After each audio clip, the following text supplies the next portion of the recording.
Hey there everyone, welcome back to my channel. I hope you guys had a really good Christmas and you're about to have a really happy new year. And I hope you guys all made the most out of 2016, and I know it wasn't everyone's favourite year. There was a lot of bad things that happened, and trust me, 2016 was one of the hardest years of my life. But I learned a lot from it, and I hope that you guys, can too, and can apply the things that you've learned from this year going forward into 2017. We all got to be more chill at the end of the day, and I think that, we can just learn a lot from what happened. Anyways, enough about that crap. Let's move on to this new Final Fantasy deck, entitled Purple Rain.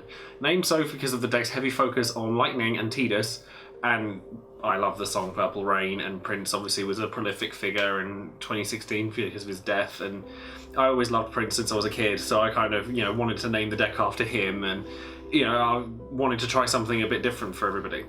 It's not going to be the cheapest deck in the world, just to pre-warn you, because Lightning isn't the easiest card in the world to get, and neither is Tidus, because you're going to need 3 copies of both of the legendary versions of these cards. But the level of removal in this deck is crazy high, and the ability to just steal games seemingly out of nowhere through cards like Tidus. Gilgamesh can do it. Cait Sith can randomly steal a deck out of nowhere, win out of nowhere. You'd be really surprised about how powerful some of the forwards in Lightning are. But anyways, going straight into the deck, this deck will feature 21 forwards, 19 backups, and 10 summons. So as you can see here, this deck is a lot more heavily focused on the lightning portion of the deck rather than the water part, so we're going to go into the water part first. And the first thing that you'll see is 3 copies of Legendary Tidus. Now, this guy I think is very strong, however, he and Lightning have the same issue, which is they have to discard for their S effect and then attack, which means that there is an opening for your opponent to then go, I'm going to Odin your guy, I'm going to Leviathan your guy, I'm going to deal with it in a way that means that your effect does nothing and you've just discarded a card for absolutely no reason. And this deck is trying to make sure that that doesn't happen. And there's lots of ways that you can do this under other colours as well. Earth is very good at it by having access to Titan, which normally isn't that great a card, but when you're essentially using him as a counter spell to your opponent's Odins, it's actually quite strong. I've also opted for a singular copy of the starter deck Tidus in this deck, mainly to be used as fodder for the S effect of the legendary Tidus, but that doesn't mean that this Tidus is bad. You can use him in combination with Yuna, as we'll get to in a minute, who is also a cornerstone of this deck, as, almost like a ward, so that your Yunas become less of a target, because she's actually very potent in this deck. But having a 9k guy with Brave is never a bad thing, and having a 9k guy with Brave that also has an additional effect if you have the forward Yuna route is brilliant. But primarily, we just want to run 1 copy so that you can use him as fodder for the S effect that you can still discard for other costs. Then we're moving on to Yuna, who is a card I've been looking to experiment with for ages, but I wanted to make sure about some of the rulings surrounding her. Now, bear in mind, I'm not 100% on some of these rulings. I'm only going off the information that I've been given by others, but I want to see what the interaction between Yuna and Fairy is. Now, Yuna, I believe, responds to the activation of a summon, not the resolution of one. So therefore, if you use Fairy while you have a Yuna out, and she needs to be undulled for this or activated, you can then use her effect to dull her, draw a card, and then the Fairy then resolves, because it resolves backwards in the chain, and then it undulls her, and then you draw a card. So therefore you just draw 2 cards out of nowhere. The main reason for Yuna in this deck is because she is the biggest ward or decoy in the entire game, because if you're running this many summons in a deck, and you're drawing a card every time you're doing it, essentially reducing the costs of all of your summons by 2, and when you're running Odins, that's a thing, she's going to want, your opponent's going to want to destroy her as soon as possible. And if you end up with the starter deck Tidus out there, stop wanting to destroy her, and that's also a good thing. It puts your opponent in a really difficult position. Now, for the last slot in the water forwards, I decided to go with the Cloud of Darkness, because board wipes are never a bad thing. However, because of the nature of this deck and the fact that you're removing your opponent's forwards often, you might not want to play her, and instead opt to play a one copy of Dark Sephiroth, which is the 8-drop Sephiroth, not the promo one. And the reason I like Sephiroth in this particular regard is because he only takes up 1 slot in the deck. If you want backup removal, and while this deck doesn't need to have backup removal, it's always a good thing. So if you're going to put him in the deck, then I would decide to take Cloud of Darkness out for him. But I've decided to keep Cloud of Darkness in because I don't think backups generally are that big a problem for this deck. We're going with pretty standard fare when it comes to the backups for water. Everyone kind of knows what the good ones are at this point. We're going with 3 copies of Geomancer because honestly, it's one of my favourite cards in the game, and being able to look at the top card of your deck at any given point is always useful. You know, if your opponent attacks you and you just check the top card of your deck to see if there's an EX burst, and there's quite a few of those in this deck, so you can always have that on tap. It's really handy. And not only that, but it actually interacts very well with one of the Gilgameshes, which we'll come to a bit later, because it's a completely optional choice, and you might decide you don't like it. However, even regardless of that, you just run 3 Geomancer, and the same goes for the 3 copies of Minwu that are in the deck, because this card is just good. One of the videos I want to do in the new year is cards that I think that people should bear in mind when they're building a deck. If they want something to be as strong as possible, then they should think about certain cards when they're building it, and Minwu is one of those cards. If your deck cannot deal with Minwu, you'll suffer for it, and it's just an undeniable fact. Moving on from Minwu is 2 copies of Yaag Rosch, because it defends your other backups, and it's a 2-drop, and I always try to make sure that I have at least 5 2-drops of each colour that I'm playing, so that you always have that early game play, and Yaag Rosch just fits that. But with him and Geomancer, you're never going to go wrong by playing either of those cards. And then the last slot, I've gone with a single copy of the hero Yuna that I featured pretty prominently in my Save the Queen deck. But I'm only going with one because it's generally just there for its EX burst. You don't really want to have Yuna there while you've got your starter deck Yuna out. However, if you don't have access to it, it can save you in a pinch. And having that tech play against Golbez decks, Emperor of Darkness decks, Vanille decks, there's lots of things that 5-drop Yuna's effect can be really handy for, but it's not an absolute necessity in this deck because unfortunately she shares a name with one of the cornerstones of the deck, and you can't have them both out at once. So I've decided to go with 3 copies of the starter deck Yuna and just 1 copy of this one. Now this deck is quite summon heavy, and I've decided to go with 10 in total. 6 of them are water summons, and I've gone with 2 Moogle and 2 Fairy. And the reason that I've gone for 2 and 2 is something that I discovered when I was playing my Save the Queen deck. I underestimated how good Fairy actually was, and I'll openly admit that I did. Moogle is just a good card. You can't really go wrong with it. It's a straight plus off of an EX burst, as is Fairy, and its interaction with Yuna is scary because it's draw 3, drop 1, and that's really, really powerful. Anyone who plays card games knows that card advantage wins those games, and both Moogle and Fairy aid in doing that. And then having 2 copies of Leviathan, I really want to put 3 copies of Leviathan in this deck because I think it's so good. But because we're running Odin as well, and you don't really want to run any more than 10 summons, even if you are running a card like Yuna that interacts with them, you just run 2, I think. And now we're moving into the Lightning cards, and similarly to Tidus, I'm running 4 copies of Lightning in total, and I really wish that at some point they'd rename the Lightning element to Thunder, because it makes more sense with this game, given that you have Thunder, Thundara, Thundaga, and then trying to explain to somebody the difference between Lightning the element and Lightning the character gets really frustrating really quickly. But anyways, we're running 3 copies of the Legendary Lightning because she paves the way for Tidus to do his thing, and she's also a massive threat in and of herself. She can remove pretty much any guy on the board just by herself, and she's a searcher for a card that you'd want to make sure you had copies of anyway. So we're definitely running 3 copies of the Legendary Lightning, and I'm running 1 copy of the Rare Lightning as well, because while I think she's very good and she probably could warrant having more than 1 slot in this deck, she's not the most important thing in it, and she's usually just used to be S fodder for the Legendary Lightning. Though if you've got her in your opening, if you've got her in a hand and your opponent's on 6 damage and they've got 1 guy left, she'll win you that game. She's a good card.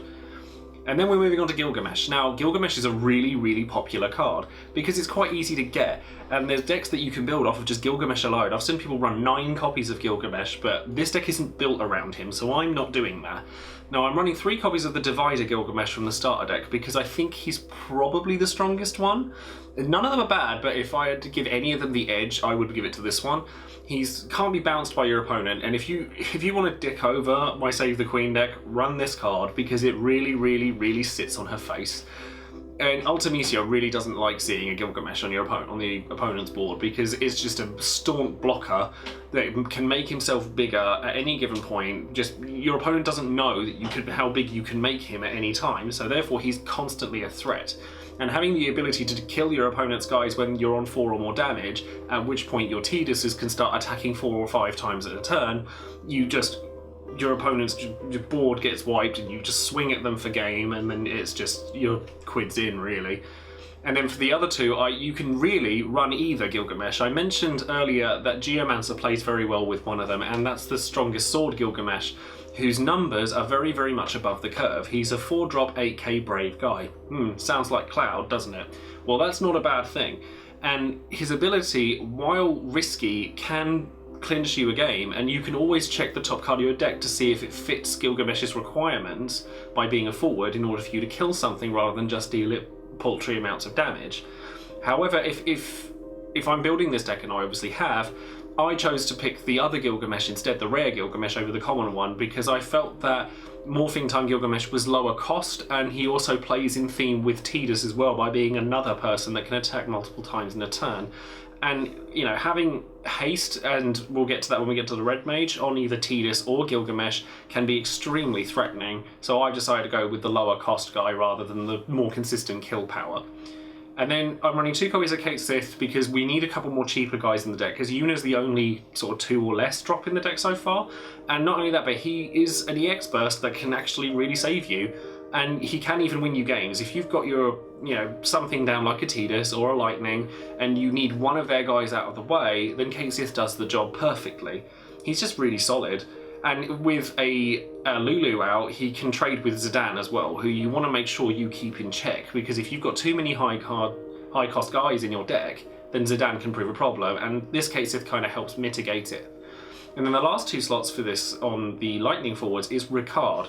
Now, I think this card is very underestimated at the moment because he has an ability that doesn't cause him to dull, meaning, and again, I'm not 100% on this because we don't have an advanced rulebook yet, but if this is anything like Magic, and a lot of the rules do seem to draw from Magic well, that means that he has an ability that can be used while he's dulled.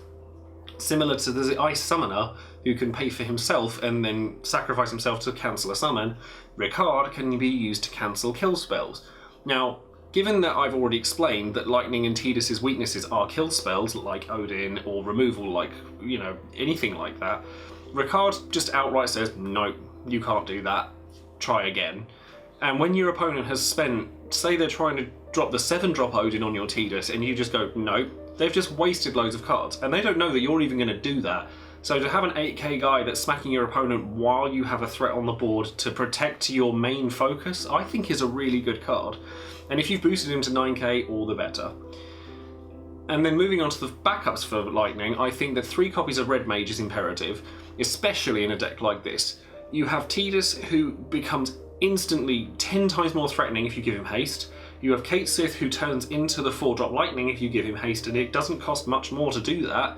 In fact, it costs less to do that because it's Lightning and tap to give your guy haste, and that's just really good. Giving your Gilgamesh his haste makes him infinitely more threatening, especially if it's the Morphing Time Gilgamesh who can attack twice. It's just a straight 3-off, and he's only a 2-drop, so he fulfills the requirements for low-cost backups as well. And then the other guy I've decided on for the low-drop Lightning backup is Maqui. You know, I'm running 2 copies of Maqui, even though I really like him and I would want to run 3. I don't think he's quite as important as other cards in this deck, so I've only gone with 2. And I think he's better than Black Mage as well, because unfortunately, because Minwu is so popular, dealing your opponent forwards damage before killing them with Black Mage just seems too difficult. And we're not running much backup destruction, if at all, in this deck, so it just doesn't seem worth playing him. But Maqui can give your attacking Lightning forwards first strike, which means that Lightning doesn't necessarily have to discard copies of herself in order to be a threat. And then moving on from Maqui, we're going as 2 copies of Sage. Now, bear in mind we have 2 abilities that are S abilities, 3 even, Gilgamesh, Lightning and Tidus, that are all very important to this deck build. Therefore, you're going to want to have access to as many of those cards as possible. So therefore, there's 2 copies of Sage just as a given, and to be honest, if you're running Lightning, I'd just run Sage in every deck that had Lightning in it. Now, I've decided to run 2 copies of the rare Lulu, not the hero one. Now, I really like the hero Lulu. I think she's very good, and her removal abilities are very strong. However, this Lulu makes more sense for this deck because most of your aggression comes from your Lightning forwards. And then when you have Lightning herself, like, going in for 10k, you have Gilgameshes that are going in for much, much more power. You have Cait Siths that can trade with Zidanes.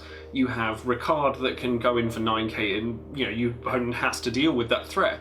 I think it's a much more relevant point in time to run this card than the 5-drop Lulu, particularly seeing as the 5-drop Lulu requires you to run really 4 copies of Lulu to make the most of her S effect, and if your opponent is running Hecaton Care, there is nothing that you can do to stop them from destroying your 5-drop Lulu that you're spending all these resources on to get nothing out of. And Hecaton is so important a card in the format that you kind of...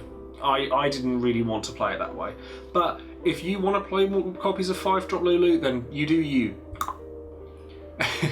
And then the single copy of Seymour in this deck I think is a really strong pick, just because I think that being able to take out guys just by playing something is really strong. However, only one copy in this deck because I decided that anything that comes in does its thing and then just sits there.